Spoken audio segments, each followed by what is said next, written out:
कानून में परिवर्तन करने की सिफारिश की।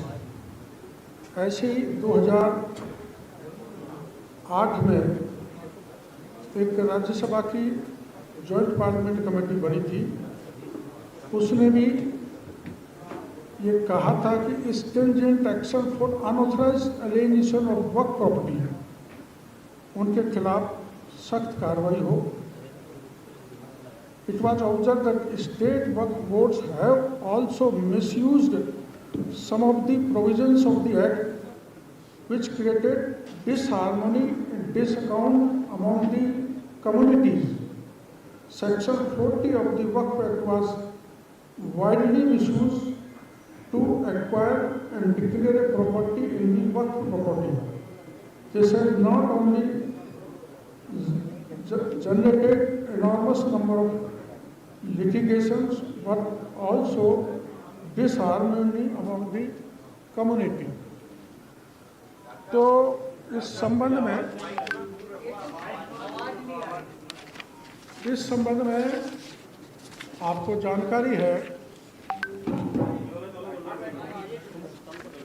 जानकारी है कि इस जो वक्फ बिल संसद में आने वाला है, इसके लिए एक संगठित विरोध नाम दिया जाना चाहिए। मुसलमान के वो बड़े नेता जिनकी इस प्रॉपर्टी पर निगाह है, जो इस प्रॉपर्टी को फर्जी कागज बनाकर खुर्द-मुर्द कर रहे हैं और आम मुसलमान को उसका कोई लाभ नहीं मिल रहा। उस दृष्टि से मैं एक बड़े मुस्लिम नेता का आपको कारनामे बताने के लिए आज यहाँ पर आया हूँ। All India Muslim personal law board के राष्ट्रीय महासचिव फजल उर रहीम सबसे बड़े पैरोकार बनकर देश में मुसलमानों को भड़का रहे तथा उनको हिंसा पर उतारू कर रहे। फजल उर रहीम ने इस दृष्टि से कांग्रेस के राष्ट्रीय अध्यक्ष मल्लिकार्जुन खड़गे, मुख्यमंत्री श्री सिद्धारमैया, राजस्थान के पूर्व मुख्यमंत्री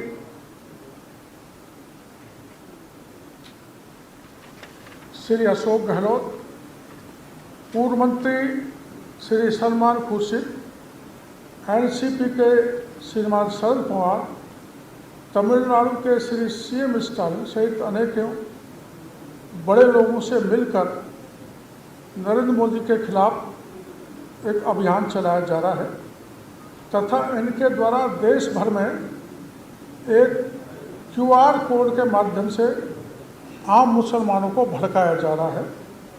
उनकी फ़ोटो मैं आपको बता रहा हूँ। जिन जिन नेताओं से ये मिले हैं,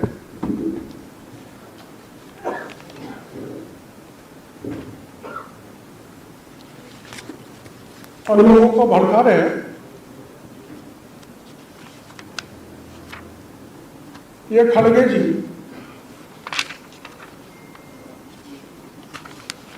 इसमें खड़गे जी के साथ दूसरे मुस्लिम नेता भी हैं।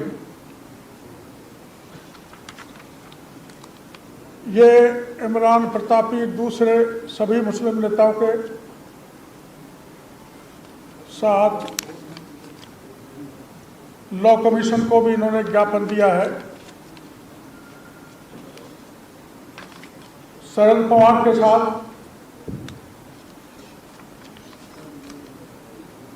और कुछ सांसदों के साथ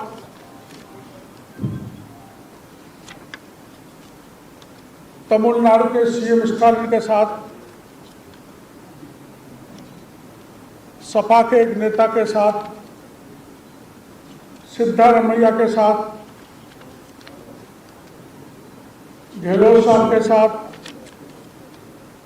और इसका मतलब ये है कि एक बड़े अच्छे बिल जो देश के इंटरेस्ट में है, उस पर ये महोदय लोगों को एकत्र कर भड़काने का काम कर रहे हैं। अब इनके कबाड़े क्या हैं? फजल उर रहीम ने फर्जी दस्तावेजों के आधार पर वक्फ ट्रस्ट एवं मंदिरों की जमीन को अपनी निजी जागीर मानकर बेच दिया। इनके निजी ट्रस्टों में देश विदेश विशेषकर गल्फ कंट्री से अवैध धनराशि प्राप्त हो रही है, जिसका रिकॉर्ड हमारे पास है। और उस अवैध धन को राष्ट्र की अराष्ट्रीय कामों में ये काम ले रहे हैं। फजल उर रहीम कांग्रेस के इशारे पर देश में माहौल बिगाड़ रहे हैं। इनकी बेटी सुल्ताना जयपुर महिला कांग्रेस की महासचिव है। इनका दामाद मोहम्मद शोएब प्रदेश कांग्रेस कार्य समिति का सदस्य है। इससे स्पष्ट है कि इनके कांग्रेस से गहरे रिश्ते हैं और कांग्रेस के मिलकर पूरे देश में माहौल बिगाड़ना चाहते हैं। फजल उर रहीम के भाई जिया उर रहीम फर्जी कूटरचित दस्तावेज बनाकर वक्फ प्रॉपर्टी को बेच रहे हैं।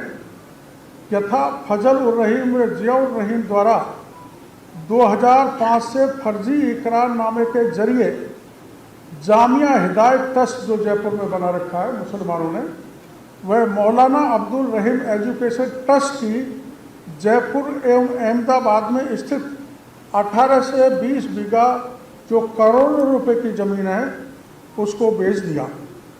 तथा मुंबई में, उसके कागज में थोड़ा लाने में समय लगेगा, आदिवासियों की हजारों करोड़ की ज़मीन को बेच के इलीगल एक्टिविटी देश में कर रहे हैं।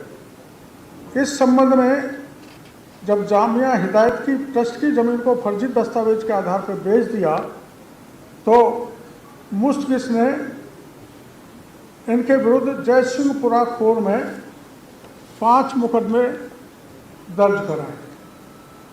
सीधा पुलिस ने मुकदमे नहीं लिए, इसलिए 156 की इस्तगासा के जरिए FIR number 28/2021, FIR number 29/2021, FIR number 696/2021, FIR number 160/2022 एवं FIR नंबर 249/2024 जो अभी थाना जयसिंहपुरा खोर में दर्ज की गई है। पुलिस ने सीधी FIR नहीं ली तो प्राइवेट इस्ताफे के जरिए मुस्तकिस ने रिपोर्ट दर्ज कराई। अब इसमें जिस जमीन को खुर्द-बुर्द किया है वो माननीय सुप्रीम कोर्ट ने यथास्थिति का स्टे दे रखा है। यथास्थिति का स्टे बनाए रखने के बावजूद भी ग्राम किशनपुरा एवं आमेर में लगभग 900 बीघा राजकीय भूमि पर कब्जा कर उसको बेच दिया और धर्म विशेष के लोगों को वहाँ पर बसा दिया। यही नहीं, किशनपुरा व आमेर में राजस्थान पुलिस को आवंटित 500 बीघा जमीन पर भी इन्होंने कब्जा करके कॉलोनी काटी। जो जमीन पुलिस के लिए अलग हुई 500 बीघा, उसमें भी ये जो ऑल इंडिया मुस्लिम बोर्ड के महामंत्री हैं, महासचिव हैं, इन्होंने कॉलोनी काटी। फजल उर रहमान, जिया उर रहमान व इनके दामाद शोएब और कांग्रेस कमेटी में अपने संबंधों के कारण रणनीति के तहत राजकीय भूमि को कब्जा कर मंदिर माफी की भूमि पर भी कब्जा कर 10-12 कॉलोनी बसाई है। एक का नाम कामानगर है, दूसरी का नाम अशरफ कॉलोनी है, तीसरी का नाम जामिया नगर है, चौथी कबीर नगर है, पांचवी इबादत नगर है, छठा मदीना नगर है, सातवां हिदायत नगर है, आठवां कलाम नगर है, 9वां रंगरेज सिटी है, 10वां अहम के बिहार है, 11 डायमंड नगर है और 12वां स्टार सिटी विकसित कर दिए। इसके साथ साथ इस क्षेत्र में जहां मैं आपको 900 बीघा का विवरण कर रहा हूं, आमेर में करीबन 40 मस्जिद और 30 अवैध बूचड़ खाने पिछले राज में बना डाले। एक तरह से सर्वा मोड़ पर नया पाकिस्तान विकसित कर दिया गया पिछले राज्य में, और वहाँ की डेमोग्राफी पूरी तरह से चेंज हो गई। वहाँ पर जो मेरे को जानकारी मिली है, वहाँ मेवात से लोग रोहिंग्या, जिनको कंफर्म करना मैं चाहूँगा, बड़ी तादाद में आके बस गए। और वो जो ये माननीय महासचिव जी हैं उल रहीम, उनका एक वीडियो मैं आपको दिखाऊंगा, बताना भाई।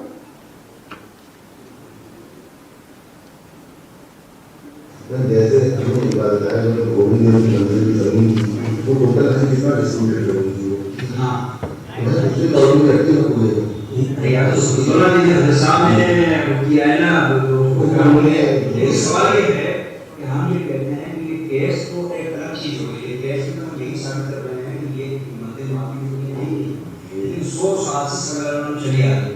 तो सुप्रीम कोर्ट का हम लोगों को लेके आए हैं और साबित करने किया है कि ये देखो ये सुप्रीम कोर्ट का फैसला है कि इसमें मंदिर माफी नहीं किया। अगर वो केस हो भी गया तभी ये वैसे मैं पर्सनली चाहता हूँ कि यह दोनों यहाँ तक कोई बस है। उसकी वजह क्या है? यहाँ तक हिंदू आ गए। सुना, उसकी वजह यह है कि यहाँ पर हिंदू आ रहे हैं, इसलिए उनको भाई सैयद उनका आपकी राज्यों के साथ साथ में पावर ऑफ एटर्नी का तो देख नहीं सकते, इसका मुसाफिर बनाने का सब कुछ कर सकते थे और देख नहीं सकते। अच्छा, ऐसा पावर ऑफ एटर्नी हमारे पास बड़े से सामने लिख दिया था। अच्छा, फिर कैसे मिलेगा? फिर कैसे मिलेगा? अपने सही करी ने। अच्छा, आपने साइन किया? हाँ, साइन करी मैंने। वो बच्चों भाई का तो इंतकाल हो गया था, मैंने साइन करी और ये सही वो आपने पूछा नहीं इस चीज से साइन करवा रहे, आपने उनसे पूछा साइन कैसे लेंगे वो आपके? दस्तावेज तो सही करना जरूरी होता है, जब तो लिख सकता है, नहीं तो लिखेगा नहीं। अच्छा, इसका पावर ऑफ एटर्नी वो सही करे जो भी दस्तावेज हो सकता है। अच्छा, लेकिन आपने मना किया होगा काफी। तो मना किया कि देखता ही नहीं है मुसाफिर जाना, तू चला कहाँ आना जाना सब तक कर दिया। अच्छा, तलाक हुआ आपने? तलाक हुआ भी नहीं, तलाक आना जाना सब बंद। अच्छा, तो उन्हें पता था कि आप अंदर अबूया के इतना लड़की थे, उसके बावजूद भी? हाँ, बावजूद जबान इनका बोलना दिल को बहुत अल्हम्दुलिल्लाह बहुत साफ, बहुत साफ जबान बहुत इनकी हुआ है। गलत बोलने का